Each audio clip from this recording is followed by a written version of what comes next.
எந்த இஸ்ரவேல குழந்தை கொலை செய்யணும்னு சொல்லி ராஜா சொல்லியிருந்தாரோ அந்த குழந்தை ராஜாவுடைய அரண்மனையிலேயே வளர்ந்துச்சு. கிட்டத்தட்ட 40 ஆண்டு காலம் ஆகுது. அவன் பெரியவனாய் மாறின உடனே மோசேவுக்கு தெரியுது, நான் ஒரு எகிப்தியன் அல்ல, நான் ஒரு இஸ்ரவேல் அடிமைன்னு சொல்லி தெரியுது. ஆனால் அவர் நினைத்திருக்கலாம், சுகபோகமாக வாழ்ந்திருக்கலாம், நான் ஒரு அதிர்ஷ்டசாலி, நான் ஒரு பாக்கியசாலி, அதனால தான் நான் அரண்மனையில் வளரேன்னு சொல்லி தன்னைத்தானே தேற்றிருக்கலாம். ஆனால் அவர் அதை செய்யலை. அதற்கு மாறா என் சகோதரர்கள் கஷ்டப்படுறாங்களேன்னு சொல்லி ஒரு எகிப்தியன் இஸ்ரவேலனை அடிக்கும் பொழுது அவர் போய் சண்டையிட்டு எகிப்தியனை கொலை செய்தார். இந்த காரியம் ராஜாவுக்கு தெரிய வரும் பொழுது மோசே பயந்து அரண்மனையில் இருந்து ஒரு வனாந்தரத்துக்கு ஓடினார்.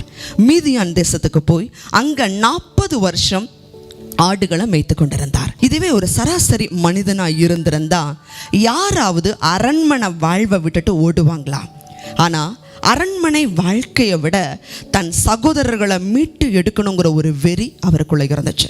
தன் சகோதர பாசம், தன்னுடைய இனத்தை எப்படியாவது காப்பாற்றணுங்கிற வெறி அவருக்குள்ளே இருந்துச்சு. இதை தேவன் பார்த்து அவருடைய ஊழியத்துக்கு அழைத்தார்.